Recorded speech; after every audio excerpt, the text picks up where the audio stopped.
سیاسی محاذ پہ سب سے بڑی پیش رفت تو یہ ہے کہ بلہ چھن جانے کے بعد جو سروے ہوا ہے کہ ایک جائزہ لینے کے لیے، اس سروے کے مطابق پی ٹی آئی بلے کے ساتھ جتنی سیٹیں جیتنے جا رہی تھی اتنی ہی سیٹیں بلے کے بغیر بھی جیتنے جا رہی ہے، اور اس نے نون لیگ کو گھما کے رکھ دیا ہے۔ اور کیا یہی وجہ ہے کہ میاں نواز شریف اس وقت شدید پریشان ہیں، اور حافظ آباد کے جلسے کے بعد لیا کا جلسہ نہ صرف منسوخ ہوا بلکہ میاں نواز شریف آج خانیوال بھی نہیں گئے۔ مسلم لیگ نون دعوے کرتی رہی کہ ہم 60 بڑے جلسے کریں گے اور 18 جلسوں میں میاں نواز شریف جائیں گے، لیکن میاں نواز شریف ایک ہی جلسے کے بعد گھر میں بیٹھ گئے ہیں اور میدان سے بھاگ گئے ہیں، فرار ہو گئے ہیں، اور میاں نواز شریف جو ہے وہ آج خانیوال نہیں گئے۔ مریم نواز کو روانہ کیا، تصویر آئی، لیکن میاں نواز شریف نہیں گئے۔ اور اس حوالے سے ہمارے دوست حسن رضا جو ہیں، جو ڈپٹی بیورو چیف ہیں دنیا نیوز کے، ان کا یہ کہنا ہے، ان کی خبر یہ ہے کہ نون لیگ اندرونی طور پر بہت اختلافات کا شکار ہے، اور ان کا یہ کہنا ہے کہ اسی لیے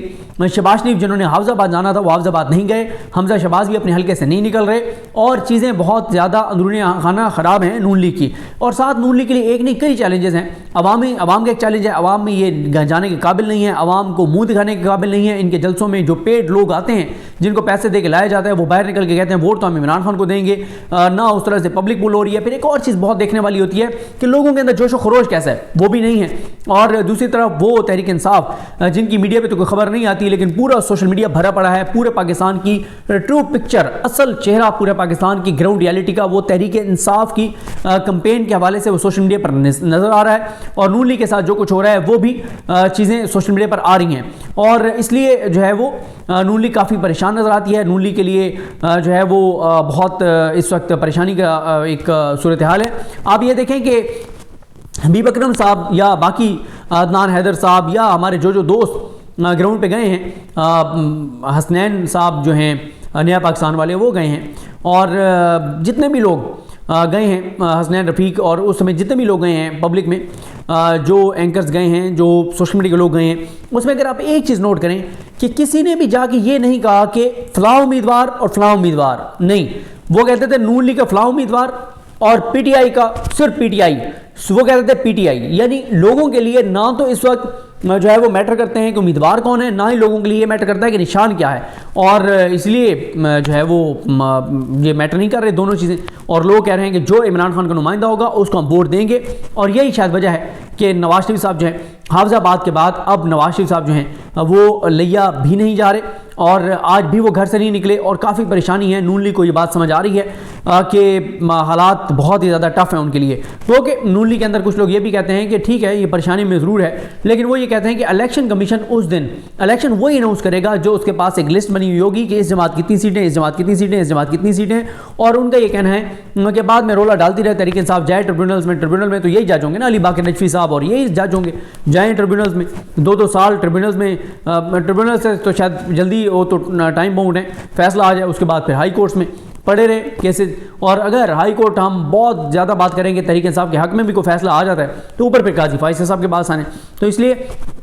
تحریک انصاف جو ہے، جو نون لیگ ہے، وہ یہ بڑی کلیئرٹی کے ساتھ وہ کہہ رہی ہے کہ ہمیں کوئی گھبرانے کی ضرورت نہیں ہے، ہمیں کوئی ٹینشن نہیں ہے۔ اور اسی طرح سے باقی کچھ پولیٹیکلی ڈیولپمنٹس ہو رہی ہیں، اس میں دیکھیں ایک تو یہ ہوا ہے کہ میں آپ کو بتاؤں کہ کہاں پہ ہوا ہے۔ یہ ہمارے دوست ہیں حسین چودھری صاحب، انہوں نے جو لکھا کہ NA-17 ایبٹ آباد سے بڑی خبر، 2 سیاسی حریف ایک ہو گئے، سردار مہتاب احمد عباسی اور امان اللہ خان جدون عام انتخابات سے قبل ایک ہو گئے۔ سابق وزیر اعلیٰ اور سابق گورنر KP کے سردار مہتاب جو ظاہر نون لیگ کا بہت اہم حصہ تھے اور کئی دہائیوں کی رفاقت تھی، تو سردار مہتاب نے ایبٹ آباد کے NA-17 per P T I کے نامزد امیدوار علی خان جدون کی حمایت کا اعلان کر دیا۔ شہریار مہتاب نے یہ کہا کہ ہمارا گروپ چاہتا ہے کہ ہم علی خان جدون کی حمایت کریں، اور اپنے گروپ سے مشاورت کے بعد فیصلہ کیا کہ NA-17 میں علی خان جدون کی حمایت کی جائے گی۔ نون لیگ کے جو امیدوار ہیں وہ محبت امان ہیں NA-17 سے، اور علی خان جدون جو ہیں وہ گزشتہ انتخابات 2018 میں بھی پی ٹی آئی کے MNA رہ چکے ہیں، اور علی خان جدون کے والد امان اللہ جدون مشرف دور میں جو ہے وہ وزیر پیٹرولیم رہ چکے ہیں، اور ساتھ ہی بتایا گیا کہ 2008 کے عام انتخابات میں سردار مہتاب عباسی نے امان اللہ جدون کو ایبٹ آباد شہر کی نشست سے ہرایا تھا۔ ایک تو یہ ڈیولپمنٹ ہوگی۔ ایک اور ڈیولپمنٹ آپ کو بتا دوں کہ فیصل آباد NA-97 تاندلیاں سے نون لیگ کو یہ بھی بتایا گیا کہ یہ بڑا دھچکا، اور سابق نون لیگی MNA عائشہ رجب بلوچ جو ہیں انہوں نے پی ٹی آئی کے امیدوار سعد اللہ بلوچ کے حق میں الیکشن سے دستبردار ہو گئی ہیں۔ عائشہ رجب بلوچ نے نون لیگ کی جانب سے ٹکٹ نہ ملنے پر NA97 سے آزاد حیثیت میں الیکشن لڑنے کا اعلان کیا تھا۔ عائشہ رجب بلوچ کے بیٹے روشان رجب نے الیکشن سے دستبرداری اور پی ٹی آئی کی حمایت یافتہ امیدوار کی حمایت کا اعلان جو ہے وہ کیا ہے۔ یہ ہو گیا۔ اس کے علاوہ آ جائیں NA83 اور NA85، یہ ایک ہی امیدوار یہاں سے تھے، صادق علی صاحب، ان کا انتقال ہو گیا، جس کی وجہ سے ان 2 حلقوں میں انتخابات جو ہیں وہ ملتوی کر دیے گئے ہیں۔ اس کے بعد آ جائیں جناب عمران خان صاحب جو ہیں، ان سے کیونکہ آج کل صحافی جو ہیں وہ جا رہے ہیں اڈیالہ جیل میں، اور اڈیالہ جیل میں جو صحافی جا رہے ہیں ان سے جو عمران خان صاحب گفتگو کر رہے ہیں، یہ 3-4 دن کے کچھ عام پوائنٹس ہیں، اور وہ کیا تھے، عمران خان صاحب کیا کہہ رہے ہیں جیل میں بیٹھے ہوئے۔ عمران خان صاحب ایک تو یہ کہہ رہے ہیں صحافیوں سے، اور یہ ہوا یہ ہے کہ پہلے صحافیوں کو نہیں جانے دیا جا رہا تھا اور سلیکٹڈ صحافیوں کو بھیجا جا رہا تھا، اور جن کے ساتھ کمٹمنٹ تھی کہ وہ باہر آ کے کچھ نہیں بتائیں گے کہ اندر کیا ہوا ہے، عمران خان سے جو گفتگو ہوگی وہ بھی نہیں بتائیں گے، اور وہ باہر آ کے یہ بتائیں گے کہ عمران خان تو بس گیا، منتیں کر رہا ہے، ترلے کر رہا ہے اور بالکل تباہ ہو گیا، برباد ہو گیا ہے، پریشان ہو گیا ہے، ٹوٹ گیا ہے، یہ باتیں کریں ان صحافیوں کو بھیجا جا رہا تھا۔ لیکن اس کے بعد جب اسلام آباد ہائی کورٹ رپورٹرز ایسوسی ایشن نے اسلام آباد ہائی کورٹ سے رجوع کیا اور وہ جانے لگے ثاقب بشیر صاحب اور ہمارے دیگر دوست، تو اس کے بعد فیصل کھر اور یہ سب، اس کے بعد اسد ملک صاحب خاص طور پہ ڈان کے، میں اب نام مجھے کنفرم نہیں ہے کہ اور کون کون گیا ہے، لیکن جب سے ہمارے یہ دوست جانے لگے ہیں تو بہت سی اہم انفارمیشن جو ہے وہ بہرحال آنا شروع ہو گئی ہے۔ ایک تو عمران خان صاحب کہتے ہیں کہ عام انتخابات کے لیے پلان C بھی تیار ہے، اور وہ ایسا پلان ہے جو دیکھ کر سب حیران رہ جائیں گے۔ عمران خان کہتے ہیں کہ میں چاہتا ہوں کہ سیفر کیس میں گواہوں پر جرح براہ راست دکھائی جائے، اور وہ کہتے ہیں کہ جب امریکہ میں کیپٹل ہل میں جب حملہ ہوا تو CCTV کیمروں کی مدد سے نشاندہی ہوئی، اور اس وقت اور عمران خان کہتے ہیں کہ چند 100 کی بجائے 10,000 سے زیادہ ہمارے کارکن جو ہیں ان کو گرفتار کیا گیا، اور عمران خان کہتے ہیں کہ جہاں جہاں جو ہے وہ کہا جا رہا ہے کہ حملے ہوئے ہیں ان کی CCTV فوٹیجز کہاں ہیں، اور ہائی کورٹ اور جوڈیشل کمپلیکس میں جو کچھ ہوا اس کی جو ہے وہ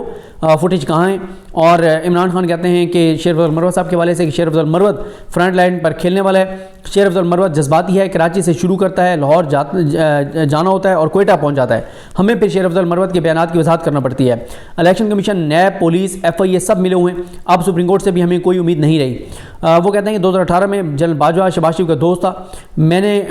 جو ہے وہ عمران خان کہتے ہیں کہ میں تو الیکشن کمیشن کے ممبران کے نام جانتا ہوں، نہ ان کی شکلیں پہچانتا ہوں، اور پہلی دفعہ ان کو دیکھا اور میں نے ان کو یہ کہا کہ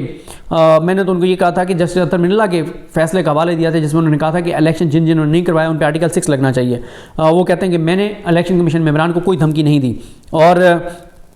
وہ کہتے ہیں کہ میں بالکل مایوس نہیں ہوں، 8 فروری کو سب کو بڑا دھچکا لگنے والا ہے، اور وہ کہتے ہیں کہ جنرل باجوہ نے مجھے کہا تھا کہ اچھے بچے بن کر رہو اور تو 2/3 اکثریت تمہیں دلوا دوں گا۔ تو عمران خان کہتے ہیں کہ میں نے غلامی سے انکار کیا۔ جنرل باجوہ صاحب نے کہا تھا کہ اگر تم نے میری بات نہ مانی تو 2022 میں الیکشن کروا کے اور ایسا الیکشن کروں گا کہ تمہیں صرف 3 سیٹیں ملیں گی۔